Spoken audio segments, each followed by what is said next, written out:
Hey all, Lucy here. Just wanted to do something a little different from my normal sort of unboxings, in a sense. So, tonight it is a Tuesday, I think. Maybe it's Wednesday. I'm sorry, days have just kind of melded together. I'm not entirely certain. I am currently in Melbourne, in Australia. Basically, I have come down to see Harry Potter and the Cursed Child, which is the exclusive. Let me get this right. It is exclusively screening. Well, I don't know if screening is the right word. I'm sorry, I can't think of the correct word. It's exclusive to the Princess Theatre in Melbourne. So I've come down to check it out. So basically on the website that they have set up, they suggest you see it, if you can, on consecutive days.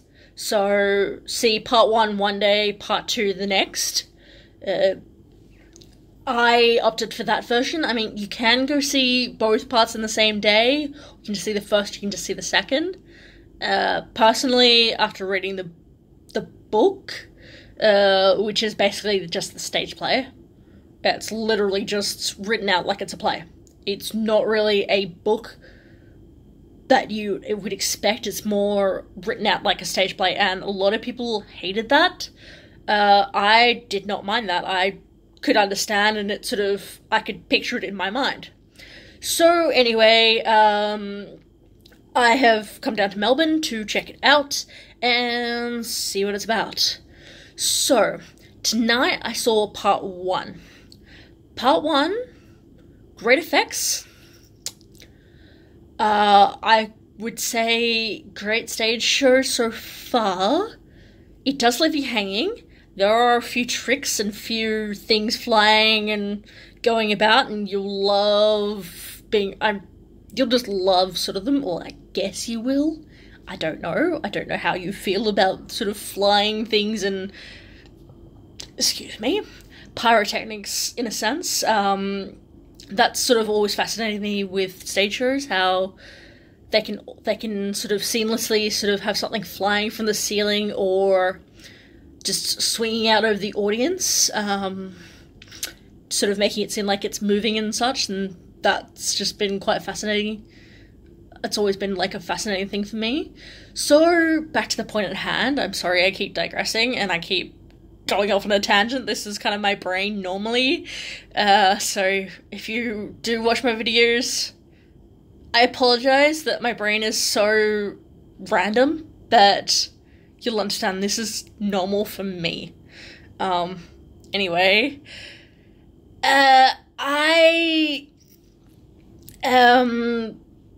so it's being held at the Princess Theatre, and it's this really old-looking theatre, but it is beautiful. It is, well, I like the architecture of it. I like the inside. I like how it's got that old-world feel, but it's kind of melded into a modern thing in a sense.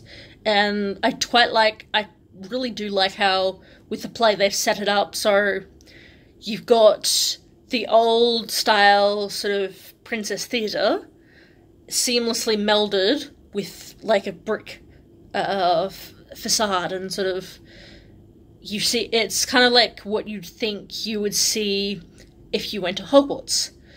So, and I'm sorry if the camera keeps moving, I'm doing this from my phone, just because I packed lightly so I could get through the whole airline crazy baggage rules and such. So this is a weird video. So anyway, I saw part 1 tonight, and I'm seeing part 2 tomorrow. Tonight, from my seat, I would not suggest sitting where I was sitting, as you couldn't really see some of what was happening on stage. How do I put it? It's a great theatre. I just don't think that some of the seats should have been sold, because you've got a very bad view from it. So I was about 3 seats in from the aisle, sort of like the aisle doors sort of section. I was on an end versus being in the middle. From my view, if they did anything at sort of the back, say, left-hand side of the stage, you could not see it. You would have to sort of tilt your head, tilt your body into weird positions, and the people behind you would get annoyed because you were moving to try and see what was happening. So, anyway, if you do go to see it at the Princess Theatre, I do suggest trying to find a seat that is, I'd say, at least... Oh, you'd want to go at least maybe 7 or 8 seats in from the edge, because that's when you'll get a really good view of the stage and what is happening, instead of just hearing the voices and being like, well, okay, what's this character? Who is this character? What are they saying? What's going on? So, part 1 follows, and I'm trying not to give this away because they do say try and keep the secret. You kind of follow... how do I put it? I guess you'd say you follow Harry and his youngest son's journey to find each other again, in a sense. It's kind of hard to say without giving it away, and I'm trying desperately to, as they have the hashtag, keep the secret. So I am trying. I'm sorry this sounds really bad, but I'm really trying to keep the secret, to keep the mystery of it going. But yeah, at the Princess Theatre, if you are coming to Melbourne to see it, you will want to sit at least in a seat 8 or higher. You do not want to be on the edge because you're going to get a very crap view. You'll see some stuff, but you're not going to see everything. And that's the downside. I think for part 2 tomorrow I have a different seat, but I'm not 100% certain. We'd have to triple check my ticket. Too tired to sort of, well, not really tired, just wild to sort of check and see what I have for tomorrow. So anyway, this is just a quick little thing to sort of say that, yes, I'm still alive. It's the end of January. Yeah. End of January. It's a good play. If you weren't really interested in the book, then I guess maybe skip the play, but I don't know, I think the play works better than the book. The book, you need to really understand and sort of, well, not understand, just, I guess you gotta just have a mind for it. I mean, I kind of like reading stage plays.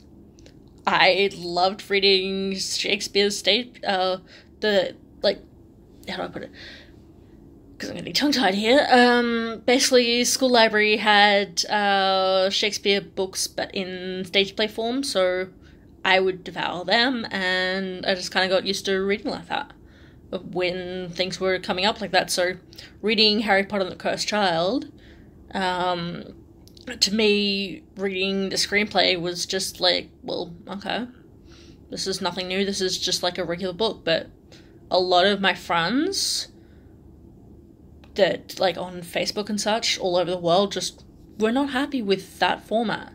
So, I guess it really does depend on what you feel like and what you are into.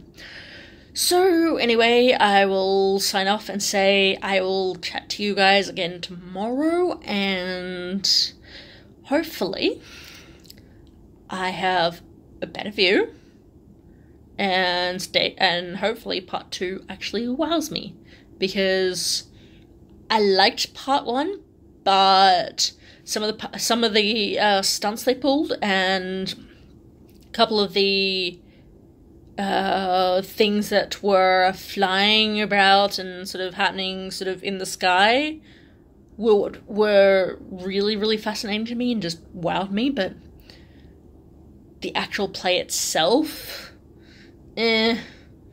mediocre part 1 to me. But, I mean, that's just me. I don't get to go to stage plays often, just can't afford the flights, or they're always on at times that I have other things going on, so it just kind of rules me out, and there just aren't a lot of good ones out at the moment. A lot of people sort of rave about some, but not me. Anyway, I will actually sign off and say, I hope you guys have an amazing day, and if you like this, comment, share, like the video for goodness sake, and go check out Harry Potter and the Cursed Child as the actual stage play. Don't just read the book. Go check out the stage play if you can. You're gonna like it more than the book because it makes sense when it's on stage and you can visually see what's going on. So, until tomorrow night, good night, goodbye, and I will see you guys, or all you viewers, the few of you that actually pay attention, around at some point, so bye for now.